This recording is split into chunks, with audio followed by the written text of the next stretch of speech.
Azt mondtad, hogy nem akarsz pódiumon ülni, de kérlek akkor. Jó, és a Gábor is. Igen, igen. Jó, és te fogod megnyitni.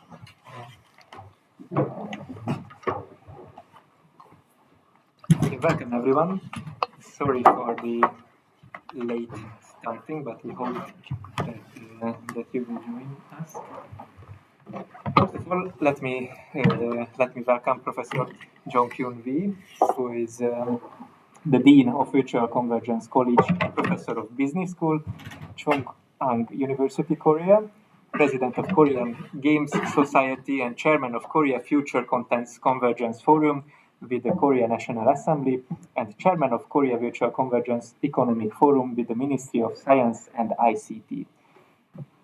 And let me introduce you also Professor Gábor Halász, who is the leader of Eötvös Loránd University's Doctoral School on Education and the Chief Advisor of MCC's Learning Institute.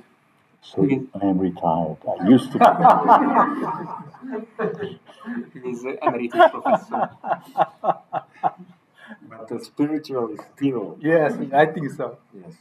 And let me also introduce you János Setényi, who is Director of MCC Learning Institute and Educational Researcher. And I'm Fodor Richárd, and I'm also a researcher in the MCC Learning Institute. First of all, I would like to start with an older book of Professor Wi, which is titled Innovation and Strategy of Online Games, and it was written in the beginning of the new century. And you explain in that book that in the 1990s you spoke with leading Japanese game developers, and they didn't understand the concept of online gaming. And of course, we have come a long way since that. The question is, how can you describe the recent developments and position of online gaming in the global level nowadays? Actually, there is some kind of, we can divide some kind of stage from, yes, if we want to understand why the Korean online game industry get very powerful advantage over the other, over the world. Korean online game started in 1995, about 30 years ago. And before the 1995, yes, we have a very unique industrial history. It's not only, it's not actually just not games, but also it's kind of text-based games. Maybe you heard the word, you share the terms text-based games, so-called text mode, MUD, text mode. This is a card game. It's an essay for the model. The game operated just on the base, just text, no graphic. That's a very unique history from the late 1980s to 1995. And also, this is very unique history. And there is no history in European countries, and no history in Japan, and also the United States. There is only unique history in Korea. So the online game is kind of things like this kind of text-based games, and with graphic, we can call it this is online games. Means that text and graphic. I think it is like you cannot manage how to separate this kind of text and graphic. Separately, but yes, before this kind of online games, just text-based, only text-based games existed. People not that. So when the online game study starts, 1995. And at the time was the golden age of console and PC games. As console was the dominator of console game was Japan. As you know, Nintendo was the dominator. We had this period for the Nintendo, very famous games. What kind of game do you play Nintendo games? I think Mario. Mario. And you? No? No. How about you? The same as Mario? Mario, okay. Civilization. Civilization. No, that's not Japanese game. They're not Japanese. That's a PC game. Yes. Yeah, Civilization is a PC game. So the dominator of PC game was the company in the USA. It has an online version now. Not online, actually. The first time was not online. It's just kind of CD-ROM, yes, package game, that was Civilization. Yes. Because I know all these three things. So the world games, game industry. So the divided into two worlds as console and PC games. And the common things in both kind of industry was that there is no connection to the internet. Only this kind of as man that the human versus machine these games have. But online game is totally different from and appear through innovation. And innovation means that yes, we can do three kind of different aspects, characteristics. First thing is that the console and the PC game is just based on the man, human versus machine. But online game, yes, players can play through internet. So this means that human versus human. So not only one versus one, but sometimes a million, and sometimes is 50 million people access the server and they play together. And now I sometimes maybe 1,000 million people can access to the server. And this is a big difference. So that's why you told me that why the Japanese developers cannot. Japanese developers, including the Nintendo guys also, they don't understand what kind of things online games.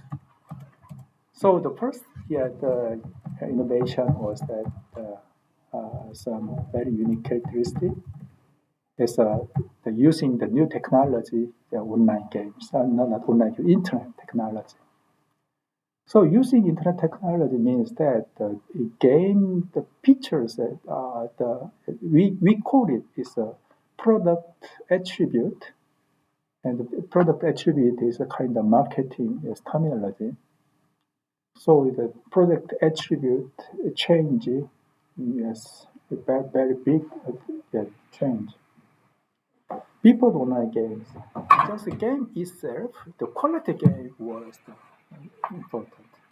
The most important thing was the game quality itself. If you think of the early 2000 and it's okay, late 1990s, you understand that the game quality is graphic quality is very good. Mario, it's maybe the 3D. But at the time, online game, when 1995 and the early 2000, the graphic was 2D, not 3D. So when I show the online game, the graphic, the Japanese developers is why they are shocked. Oh my God, I don't understand. This is game. But this kind of this poor quality, we don't think this is a game. Or this is not. They told me, they argued this is not a game.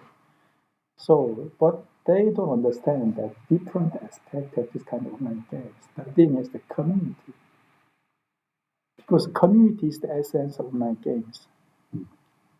So people, through the access to the internet. As people coming to the virtual kind of world, society, and they compete, they sometimes get better, and it's a war, it's kind of war. Sometimes they talk, and sometimes make this community. So as we call it, this is the communities, this essence of community. So they don't understand what kind of this community. And one more technological change was that if you think of it as console and the PC games, and just one part of online game yes existed at the time was client.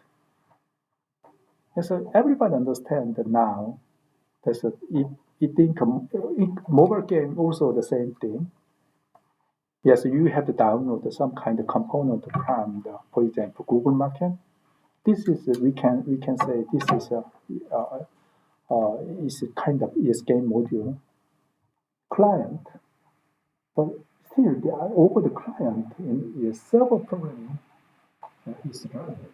So as online games is consist of two parts: client and the client programming and server programming. But as people when online game appears, the console and also not only console game developer but also the PC game in the United States didn't understand absolutely no idea what is the essence of this kind of new system. There is a very exciting thing is now everybody can, not everybody, there's so many developers around the country can develop this kind of online-based games. But 20 years ago, not only Japanese developers, but also the USA developers can understand absolutely no idea what kind of thing it is. So I try to explain, because I gave lectures today, because I was invited for them. But how explain? I tried, they didn't understand that. For example, is technological the system, the client and server programming is together, and the community, and also the low quality of graphic. They absolutely, because low quality of graphic is not the essence of game at the time online games. The community was the essence. So they don't know how to manage this kind of virtual community. So there is the big innovation in the late 1990s. And through and also this Korean game company was the superpower, became the superpower through the mid 1990s and early 2010, around 2015. And there is a big challenge to Korean game companies. There was a smartphone. Actually, that's the thing. 2000. Actually, the Steve Jobs, yes, they didn't know that there is a smartphone that evolved into the game device.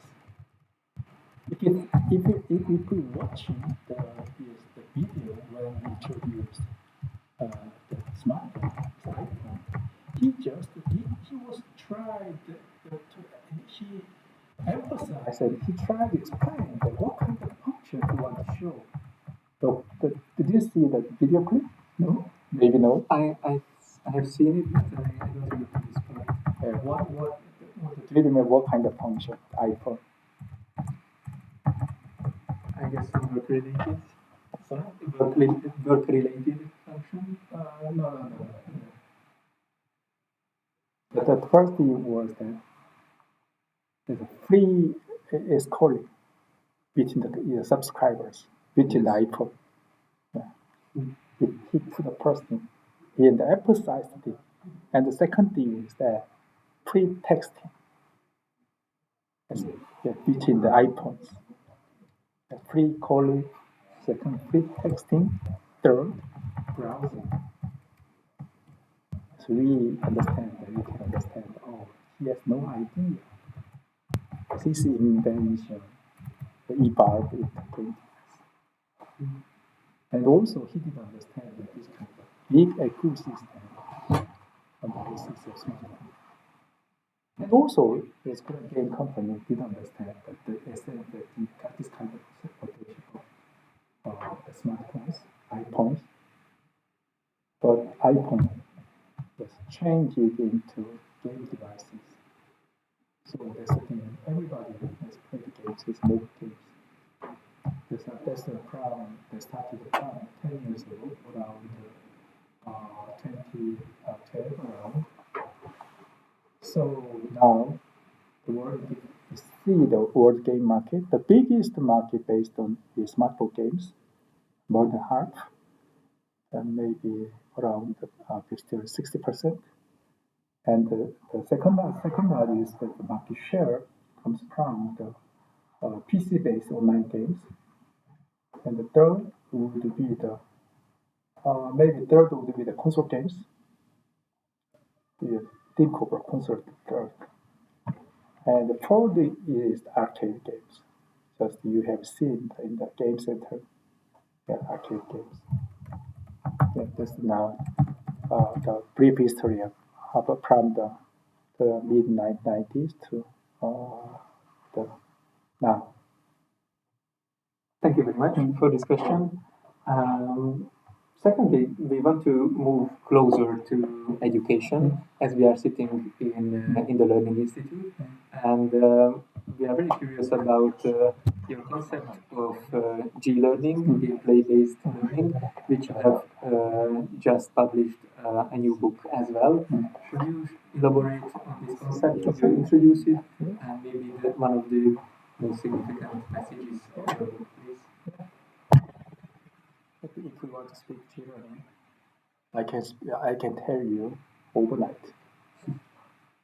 Or maybe I can tell you one night, not overnight, 1 week. Because as I started my G-learning means that game-based learning. So I'm the first generation that game as a game researcher. Because I started the research on games from the 1996 or 7. That's when I was studying in Japan because I got a PhD at the University of Tokyo. So as when I was in PhD course, when I told you at the time I tried to explain about online games to Japanese developers, but they don't understand at the time.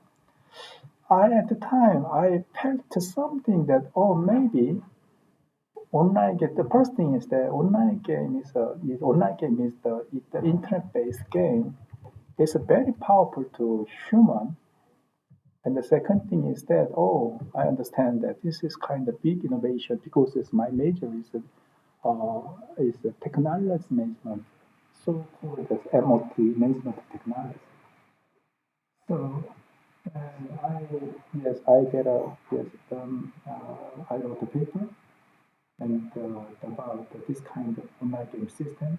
And I found that the online game this kind of game is playing through a server is very innocent in we can divide the two sides.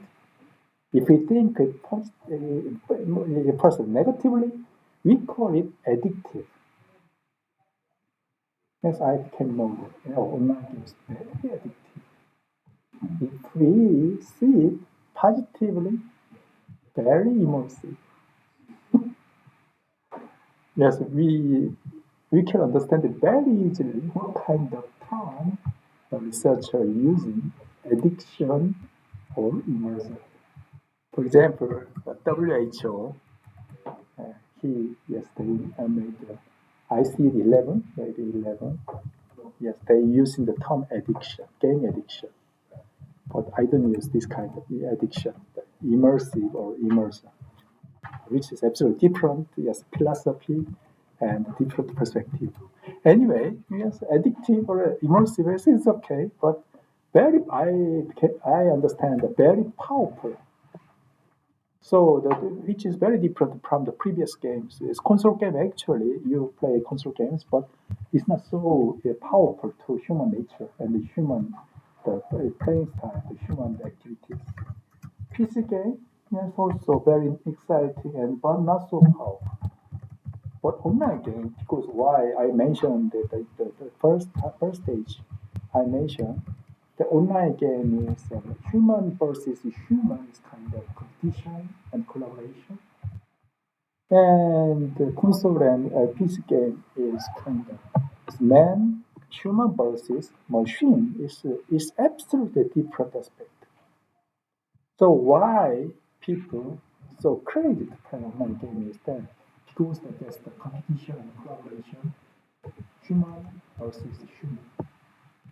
So I found that through the research, I understand. This is very powerful, and also I understand, okay, I'm afraid at the time, I was very afraid that maybe some people would, yes, they criticize this competition.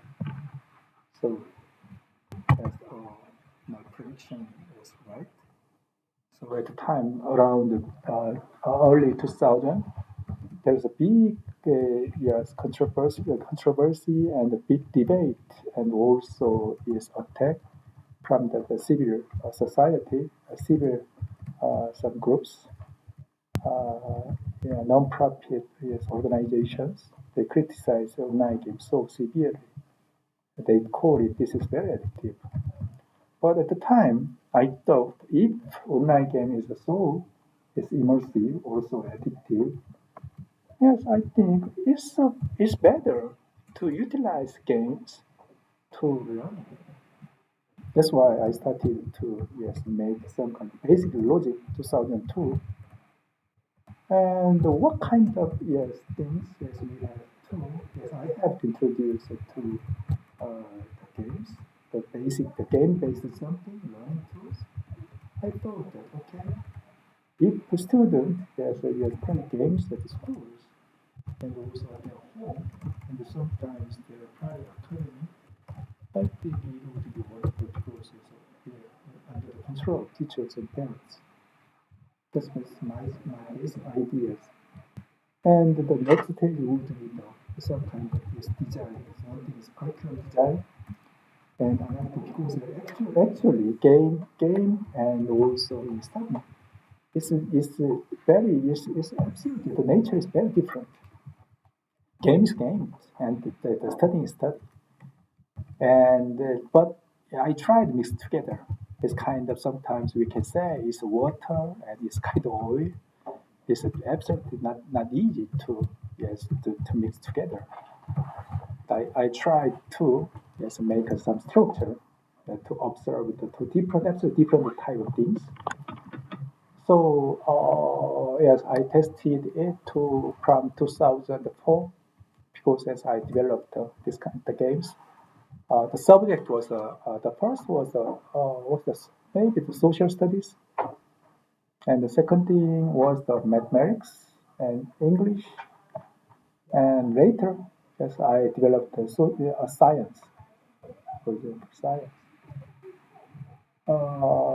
The basic structure, if you think of course, as some people think that only my learning structure is just based on the competition or just plan, but that's not true.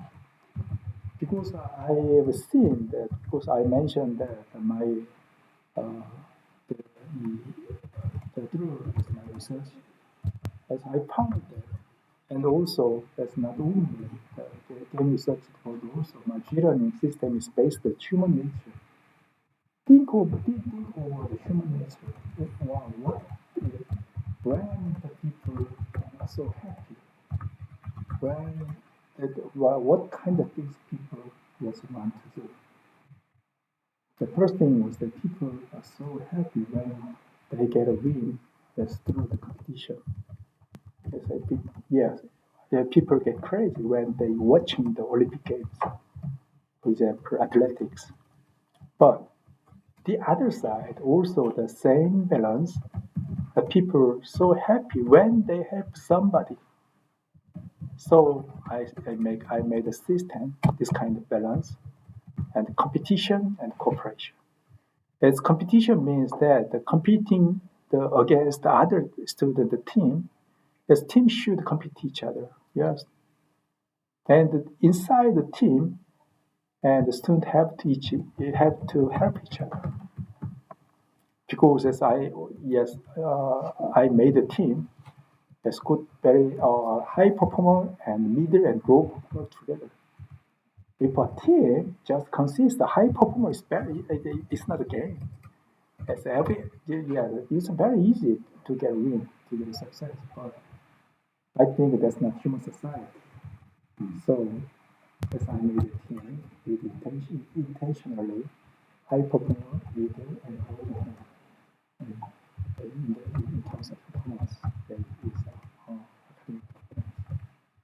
So sometimes, and also when I watching the team, sometimes they fight each other and they debate very seriously. Choose how to play, how to get the way, how to play, and how to get a success. The ways is absolutely different each other.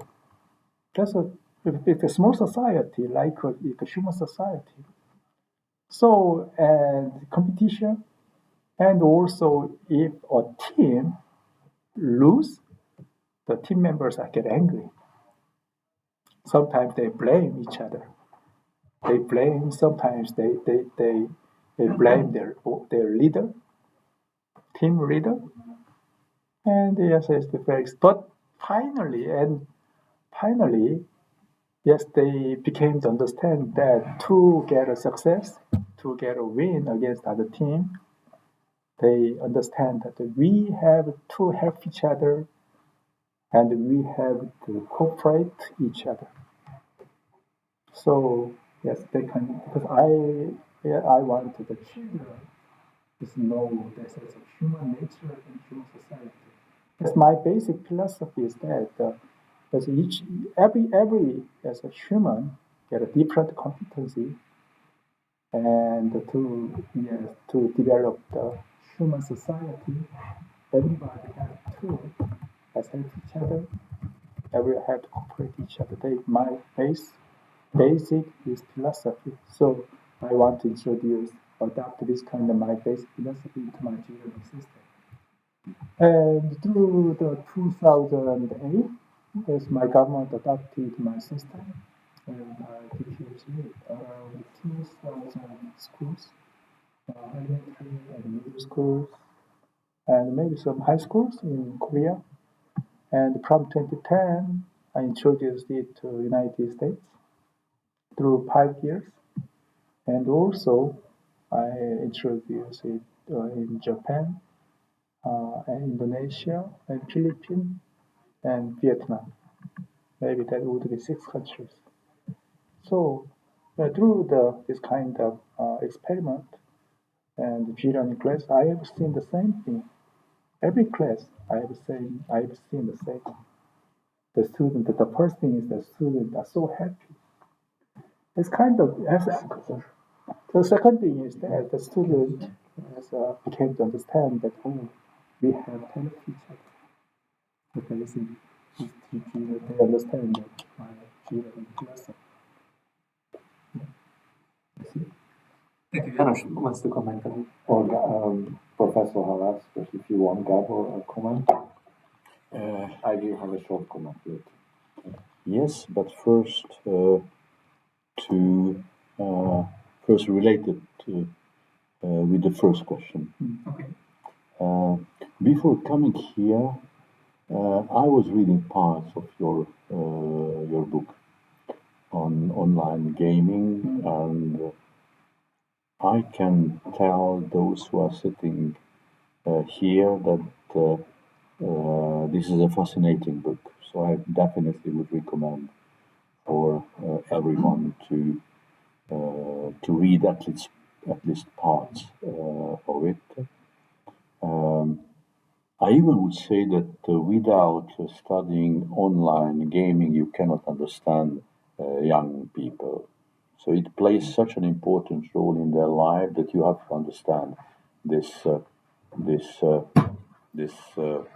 tool or platform where they live, where they meet, where they discuss things. And I think that your approach to compare PC-based and console-based games with online game, that's a good way to understand the difference through this disruptive innovation, as you call it. What was the most amazing for me? I would mention 3 elements. The first one, when you were writing about the role of players in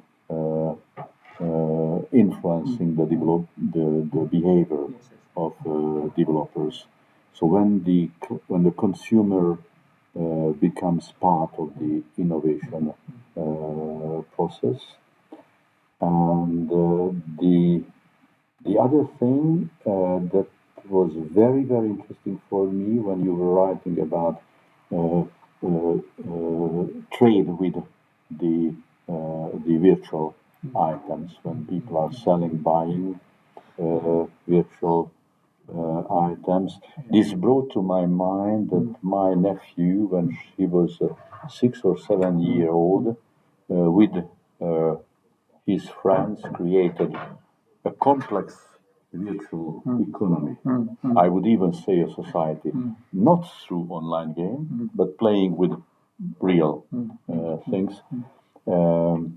And this is also connected with the previous element because this selling and buying item, this also has an impact on the behavior of the developers, because they want to develop the game into something which is increasing these commercial actions. And the third thing, this is what you also stressed, the role of online communities. Just a few days ago, I had a dinner with one of my friends, and I was asking about his son, and he said that he lives in the virtual reality.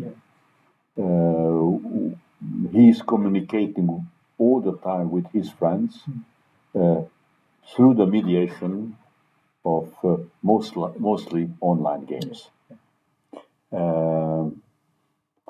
And I would have a related question. When we came here, János mentioned that we have a special interest in artificial intelligence. So when artificial intelligence becomes part of this, when artificial intelligence becomes one of the agents, one of the actors, one of the players in the whole online game world, how this is transforming the dynamics of this. So this is related with the first point. And the second point, the role of games in learning. Well, I am one of those who think that games are not only powerful but also indispensable tools for learning and human development, including the learning of adults, as much as children. Me as a teacher, I'm using games. I even would say that one of the major line of divide between teachers, are they using games or not? So for me, that's a very important kind of classification. Game users, teachers who are game users, and teachers who are not game users. That's a very big difference. And I also would like to add something to what you said about the addiction dimension, which is very important. The first is that I was addicted to games when I was young. So we were spending the whole day, the whole night with playing bridge or playing board games that we were not just playing, but we were also designing, further developing. So this is, and I would say that if I hadn't had this addiction, I would be a different person. So it really had a key role in my own personal development. And this is positive role, definitely positive role. And I can also say that when I am addicted to do research, so when I am reading, when I am analyzing data, this psychological state is not very much different from the addiction I was feeling when I was playing games. So here I have the second question. How do you see the role of games, not necessarily online games, in general games, in the learning of adults? So not focusing on children, but on adults. including professional learning. Yeah. I have two short comments. One is very interesting. When you mentioned that the Japanese at that time didn't understand the paradigm shift. Before joining MCC, I was a serial entrepreneur as well, and I have a bunch of experiences very similar. But you have a very clear vision, a very clear idea about the fantastic new thing, and you try to convince the investors, who are mostly in real life bureaucrats, on that level. They are not the top people, and they simply don't understand. So this is not just a story. I would like to emphasize this part of the book, but that's a key thing, that when you try these kind of things later in life, you will experience too that they simply don't understand, and it's a very big obstacle. The second thing is about learning. So games are very nice, and when we enjoy it and we are happy about that, that's okay. But as an educationalist, I'm always thinking about learning.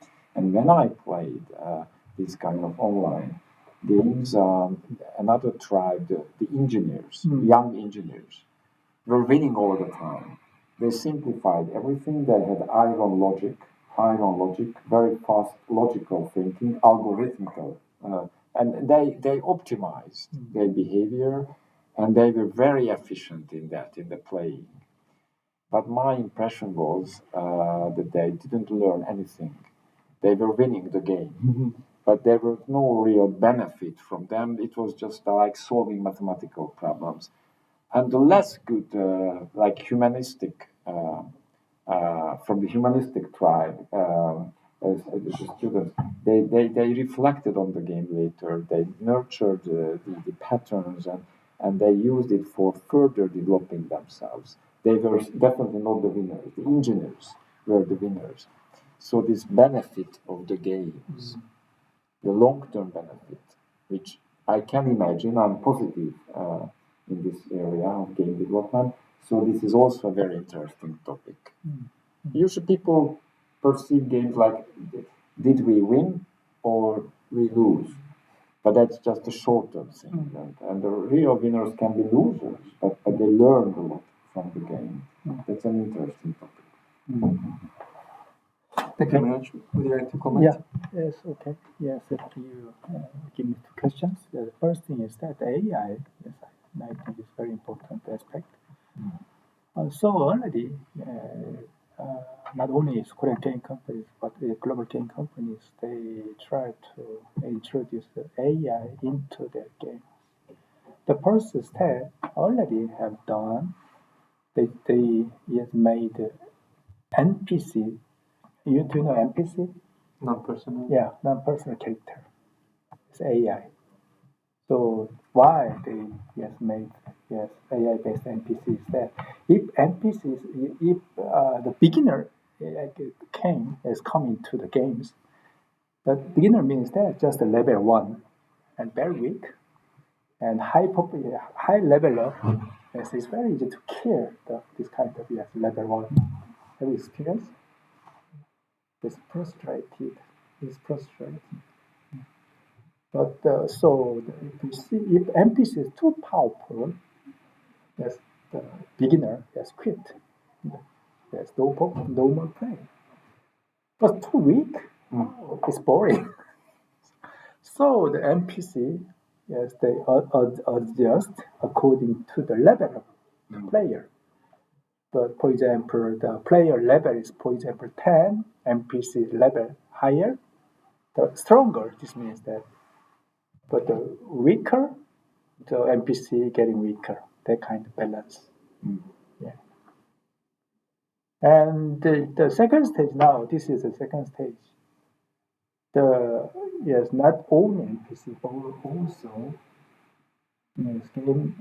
gaming company introduce some kind of as if player playing with the human. This means that if I control my character, yes, I have to cooperate with, and also there are some kind of competition is kind of better, and I have to fight against the other like some characters, but yes, I don't know.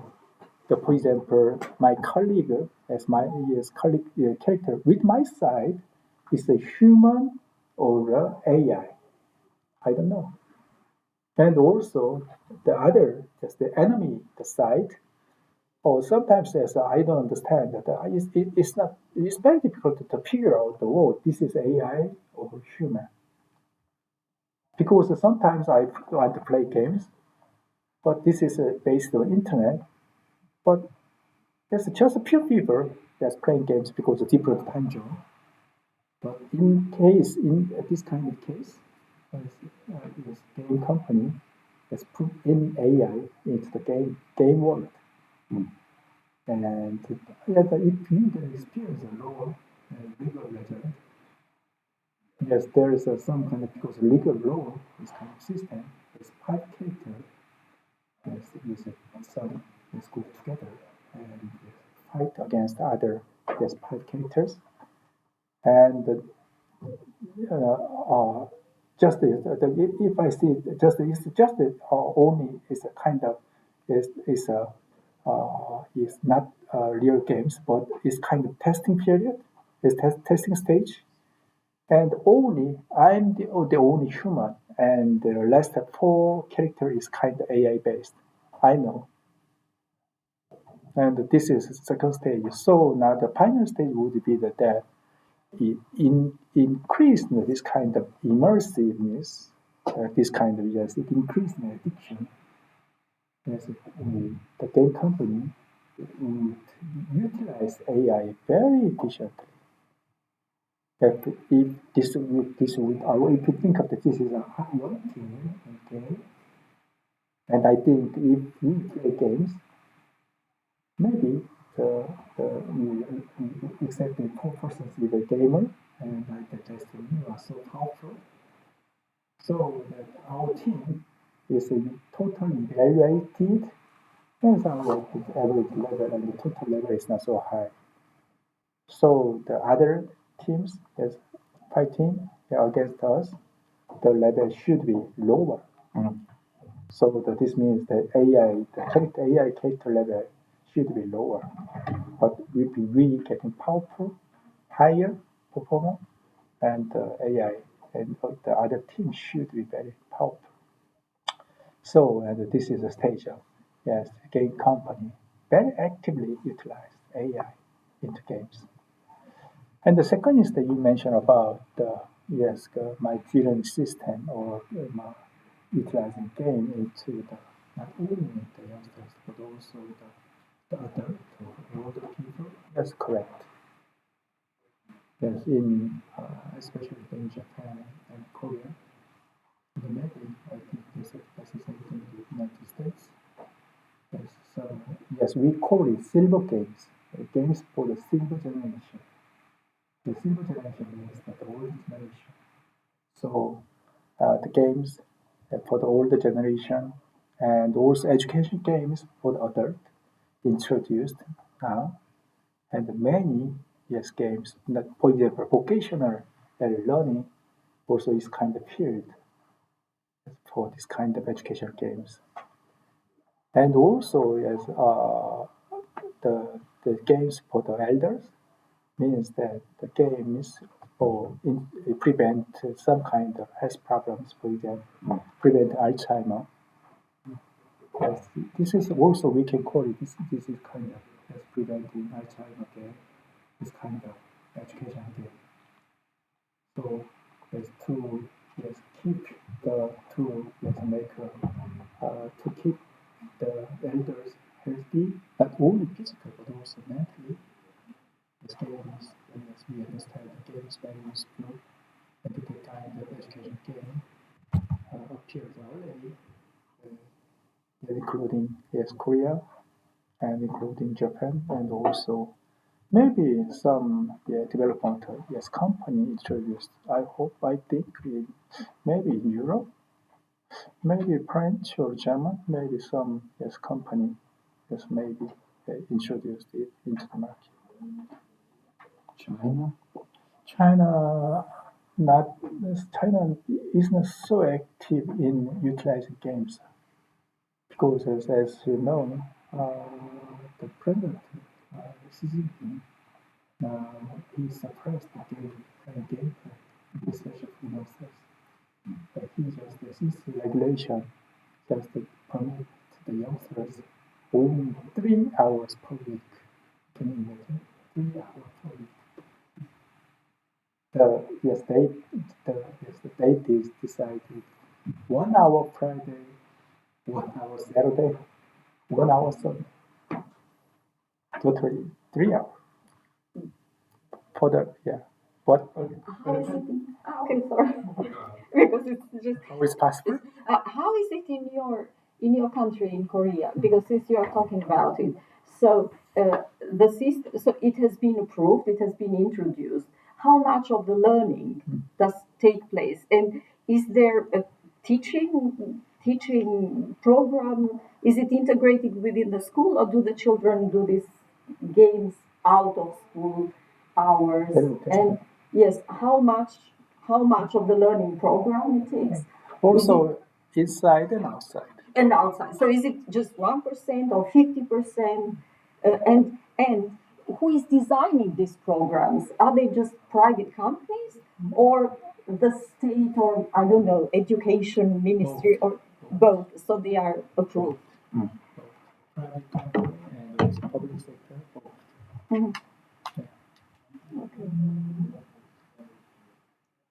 Because we're proceeding in time, maybe we can open it to the audience as well. So, colleagues, you already started. Do you have some questions for reflection for us? What are the subjects do you have? I mean, in your school? School? Yeah. Also, there's gaming. Yeah. In mathematics, English, social studies, science. Yeah. I think I almost subject I can apply it, except of course nowadays we can see, for example, do you know the VR games, Beat Saber? It's kind of music game. I don't believe it. Maybe the comparison also is music game. It's kind of educational game for music. Do you know the Nintendo, the Rhythm Paradise? Do you know? Some kind of let's say, rhythm, touch and rhythm. This game. Oh yeah, I played it. Yeah. Oh yeah, it's a very wonderful game. It's a very wonderful. Yeah, that's kind of game for music. And nowadays, what is it? Nowadays, VR-based sometimes sports. Yeah, some sports. Yeah. The sports, for example, yes, using headset, HMD, and some kind of sports and some kind of basic basic training, the gestures, for example. It's one of the examples of the traditional martial art is taekwondo in Korea. Yes, taekwondo is made on the basis of fear. And yes, they wear the HMD and watching some kind of pose. Watching the pose and doing the same thing. Yes. And what is it? And science? Yes, almost. And history? Yeah, it's very powerful. Some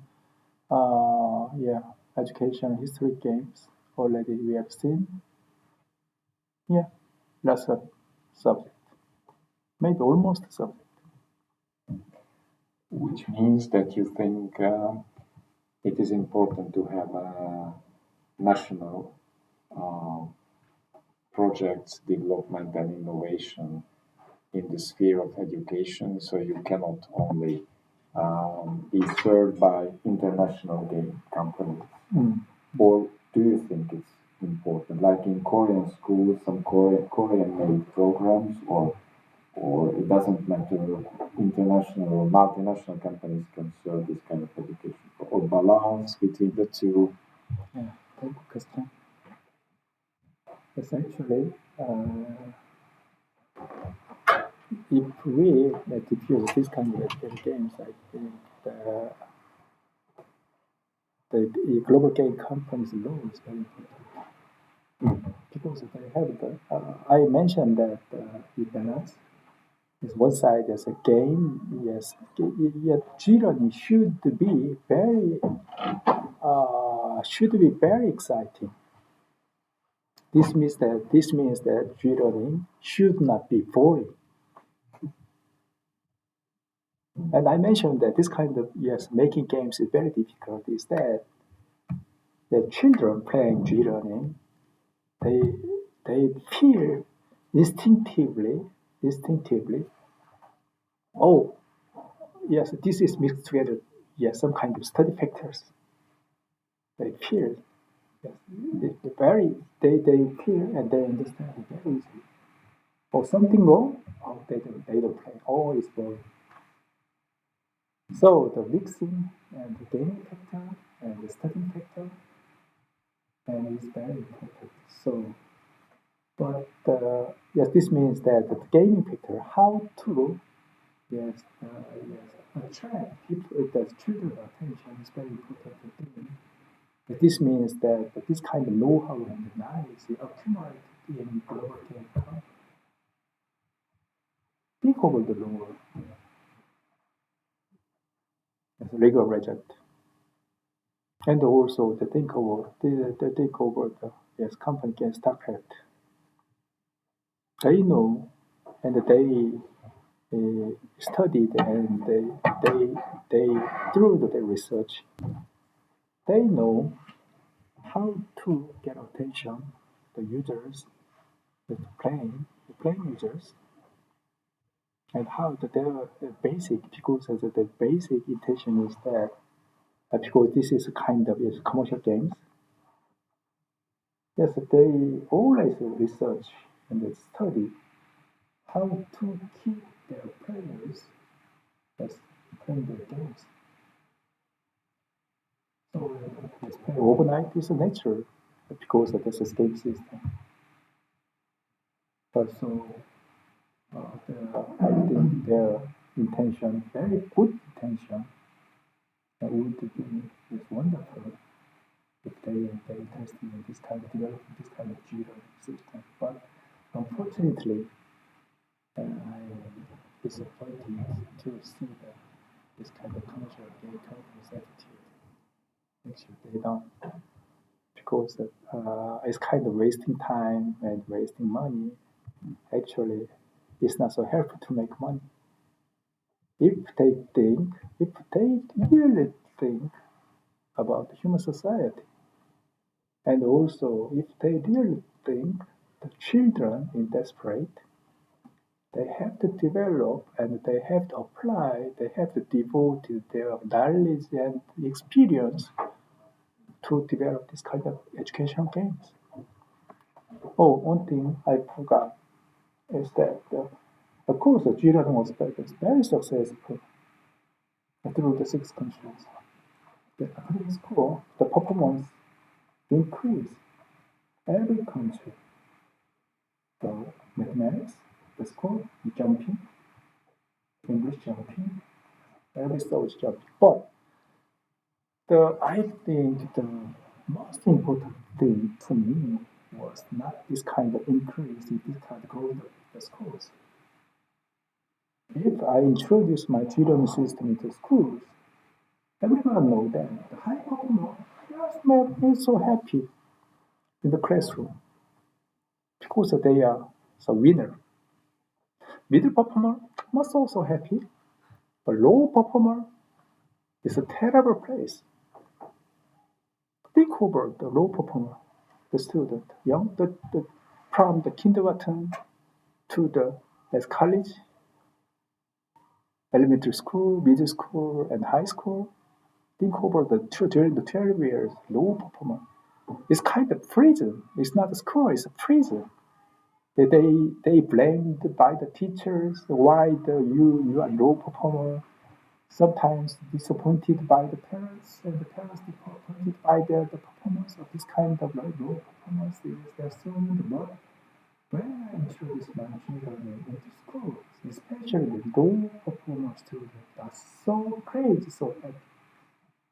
Because they became to understand, oh, learning is not boring. Oh, learning is exciting. They became understand. So suddenly, yes, they very actively participate in the learning process. I have seen through the 20 years. So I'm so deeply moved to see the change of this kind of attitude. The passive student to active student, especially the low performer. Like, because they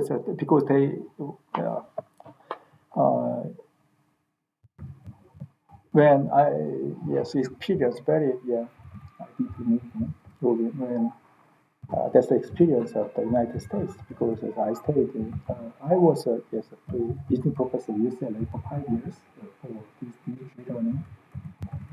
And final day, so one semester, as final day, I explained to the children, fifth graders. So this is today is the final day, and I was so happy with you, everybody, and I hope everybody happy, and you could study something, and this kind of so the final is the say goodbye. But suddenly, the low performer students, some girls, start to cry because tomorrow they know tomorrow they have to come back textbook. They have to come back to prison. Oh, I cannot forget the scene. That's 10 years ago. I can't forget. Couple girls cry. Can you imagine? Yeah. I thought yes, my goal is just making children instead to free the student, the young student, from the prison, so-called school. Okay, yes, my friend. Yeah. You were talking about education.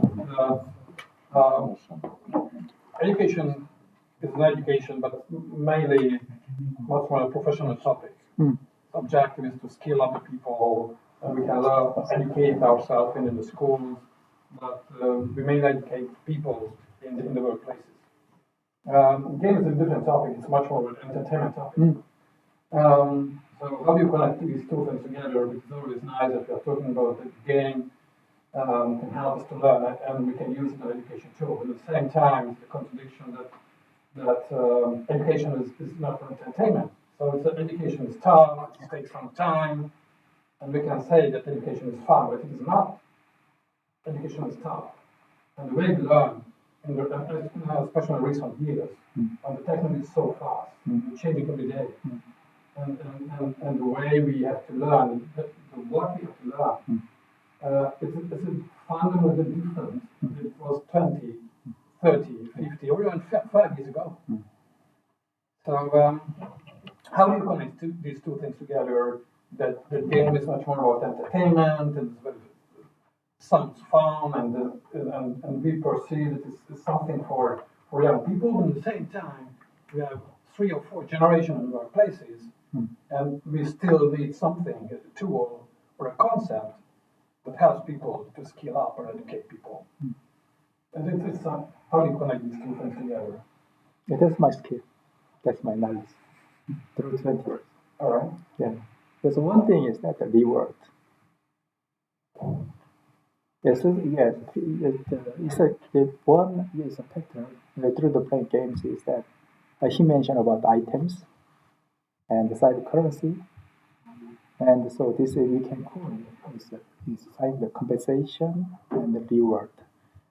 If for a student, yes, is the youngsters, yes, then playing and finish some kind of quest. I think you know quest. Sure. Yeah. if they taking time and finishing test, he gets some kind of reward. The cyber item is very, very valuable among the youngsters. But with the other generations, sorry about interrupting you, but for example, the workplace or in an educational environment, we are not just talking about young children, we are talking about people. Yes, of course. That's a very good question. Of course, that kind of yes. At the same reward, I think we want to do.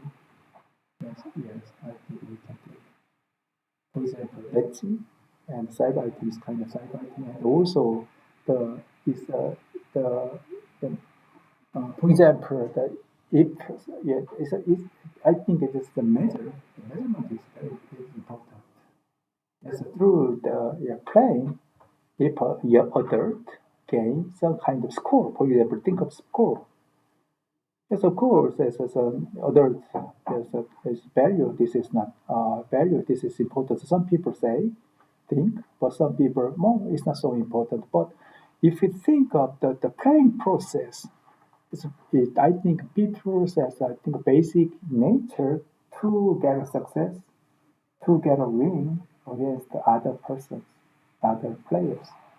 So if he get a win, maybe he get a score, and everybody. Sorry about that, but actually, win over someone is actually consistent with people who is much more human oriented. Mm. But I'm not only human oriented, but for example, maybe engineers much more talk about a task oriented.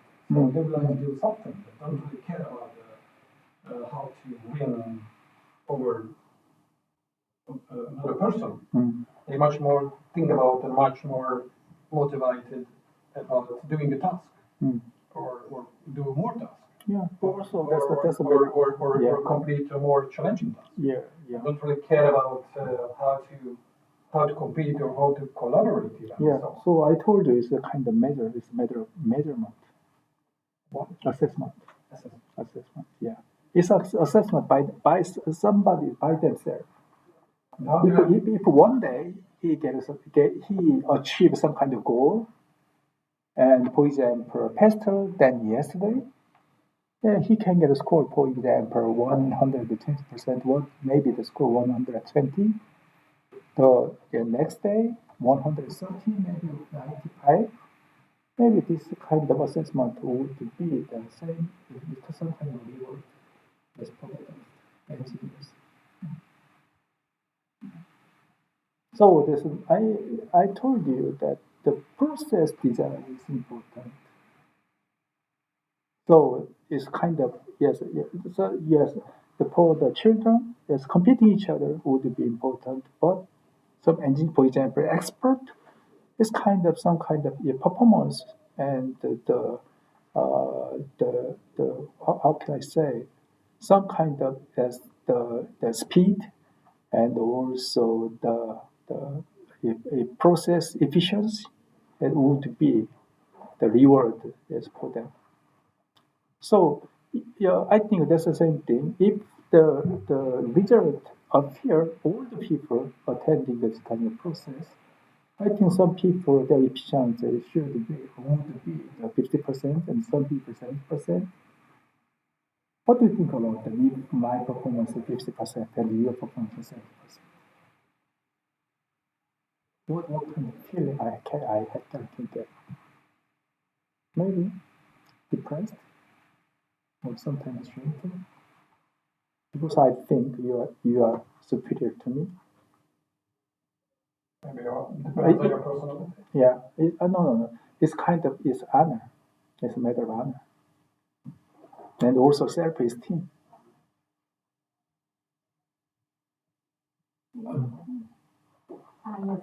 Is gamification of education different in different cultures?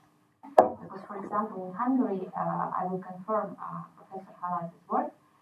Even now, there is a very large group of young people who enjoy gaming, but I know Hungarian young people who prefer card games, board games, so they are into board games. Maybe there is also, of course, a group of online gamers too in this time. But how different will gamification application will be here from in comparison with South Korea? So the board game and online games are different. How different gamification of education will be in this country from in comparison with your country? Actually, I don't know the situation in Hong Kong. So Okay, but do you observe differences of gamification in education in different countries?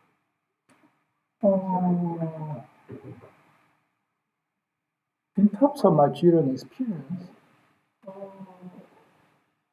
I don't feel so it's a big difference because I told you that I experienced those 6 countries, but not so much differences. I have seen the same thing, same result. Yeah. Motivating the students and also getting the result I wanted. Is there a scientific explanation behind this statement? I mean, that so if we assume that there is no cultural, the gamification works in different cultures the same way. So this was the hypothesis. So this is what you're saying, right? And it works in the same way, even though you don't know Hungary, but you believe that it will work the same way as it works in I'm Hungary. sure. Right. Yeah, I'm sure. And I just would like to understand the scientific basics or scientific paradigms on this that proves the statement. But because of this and this, this statement is actually true. Why do you believe that it works in the same way in different countries?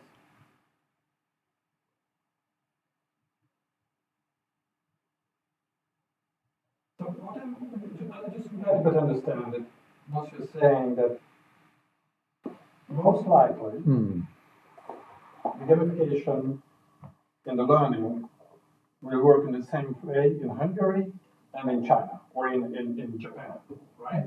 This is the fundamental statement what you are saying. Fundamental what? Fundamental statement. Yeah, this is a question about how gamification works and what is the cultural difference. Because I know that Asian culture can be slightly different, but of course, young people all over the world they are very well connected together. But of course, there are different approaches we can apply in one school. We may not be able to apply in another school in a different country. Yeah, but this is what I will understand from scientific perspective. That it's a nice statement. But we'd like to understand that what is behind that. Is it something biology? Is it something technology? Is it something society or something like cultural? But why this is true? That yes, Professor, you said it's gamification process may be similar in different countries. Why do you think?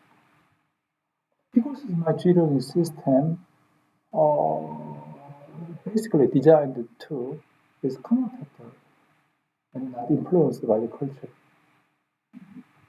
And so, yes, I have to ask a question to you.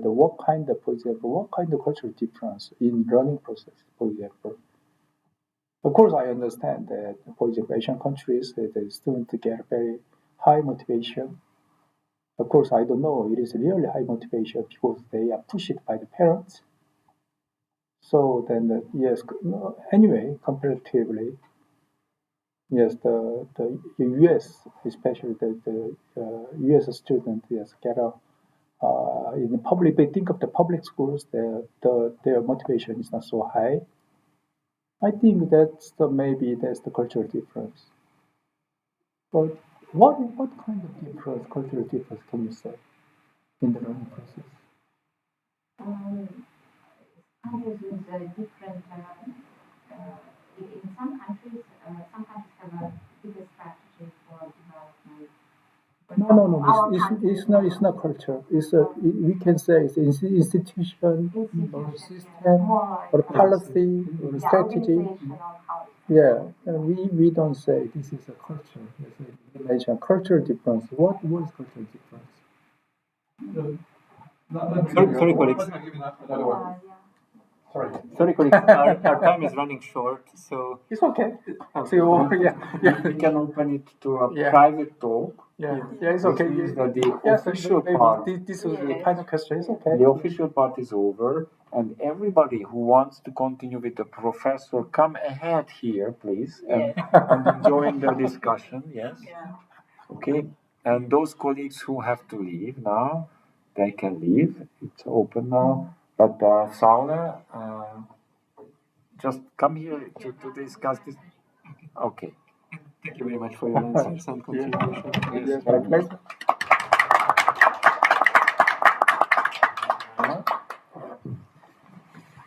But those who want still informal Those who discussions, have to you can leave join. have a theater program. Okay. So thank you. Yes. Thank you very much. Yeah. What I said about your book, that was serious. I could read only parts of it, but that was really giving me new insights. Okay, thank you very much. Yes, think about my book.